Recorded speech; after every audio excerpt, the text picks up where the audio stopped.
Hello, everybody out there in YouTube land. This is Raina Valentino, and this is the first topic that I'm going to feature. And I would love you guys' feedback and comments on for Raina VTV.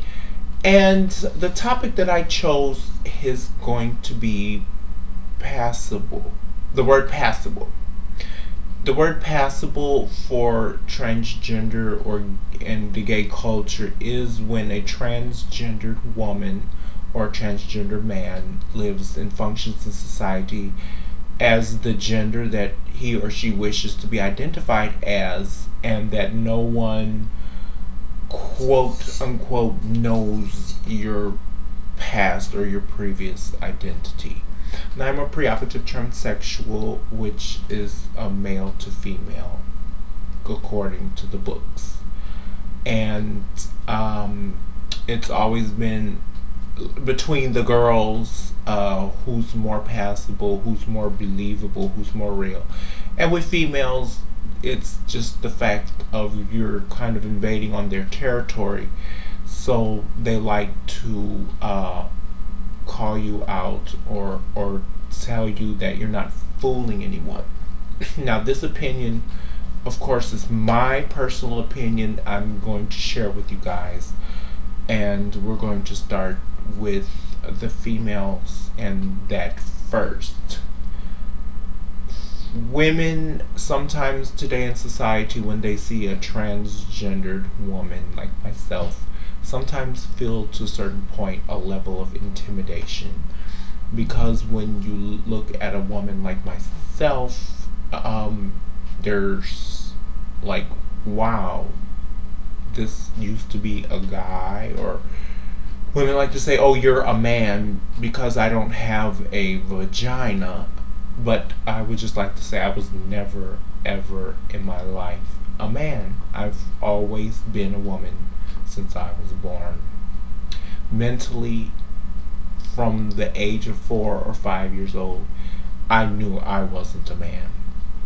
Later on, documentation and blood work from what we call an endocrinologist just confirmed what I had known inside of myself from a very early age. I was a woman. Now, I may not be a female, I say, because of the fact that I cannot give birth. I cannot have children. I cannot reproduce in that capacity. So I never say that I am a female. But some of the characteristics of a female have always been a part of my life since birth. My mentality has always been that of a woman. As far back as my memory goes, I've thought and acted as a woman. The outside may not have looked completely like a woman, and I took the steps necessary to get that to this level today, which I'm very happy and I'm very comfortable with my look. And it's what made me complete as a woman. So yes, to all you females out there, no, I'm not a man trying to be a woman. I've always been a woman. I'm just not a female. Another, what people want facts, and people want, well, they say it's all in your head. It's not. It's a medically proven fact. If you go to an endocrinologist, everyone, male or female, you're born with levels of testosterone and you're born with levels of estrogen. In a quote unquote male, obviously the testosterone level is much more higher than the estrogen level, but all men are born with a certain level of estrogen. And of course, in a female, it's going to be the flip. Your estrogen level is going to be very high, and your testosterone level is going to be very low.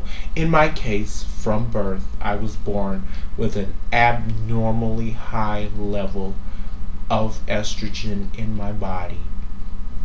Thus, not enough to make my genitals that of a woman or a female, but the rest of me was pretty much a woman. So, no, I'm not trying to be a woman. I'm not a man. I never was, and I never will be. And that, we're going to leave at that. And I hope my sisters can agree or understand where I'm coming from.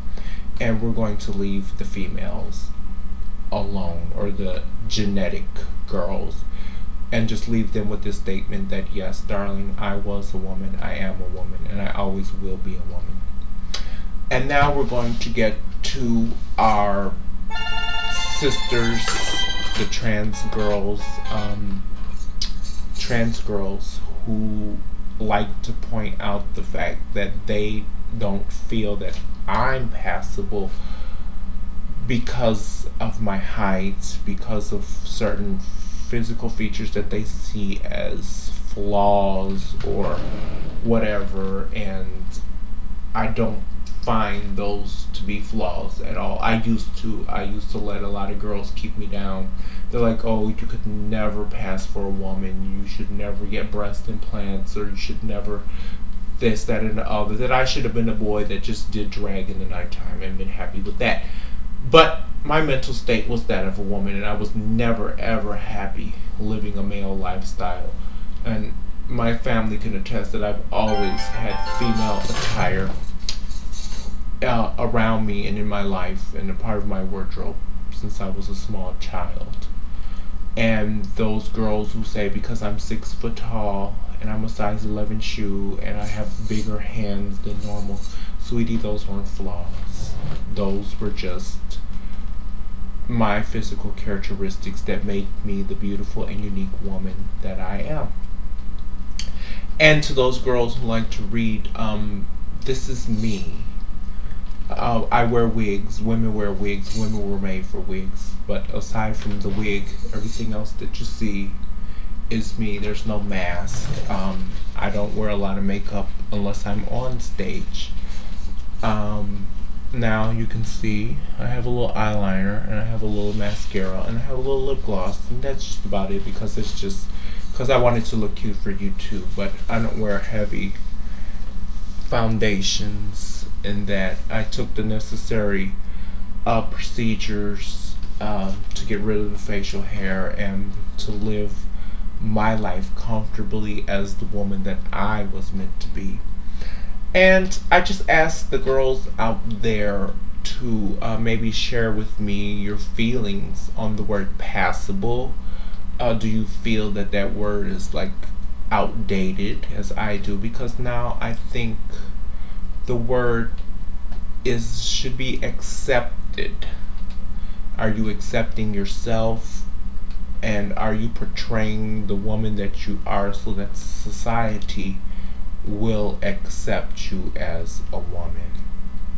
Now, I may not be passable to some, I may be passable to others, but I am accepting of myself, and society accepts me as the woman that I portray in my everyday life. And my time is running out, so get back to me, everybody. Leave me some feedback. Let me know how you feel. And till next time, it's Raina V, and this was another episode of Raina V TV. Mwah. Mwah. See everybody later, and leave me your comments, leave me your feedback. I want to hear how you girls feel about this topic. Thank you.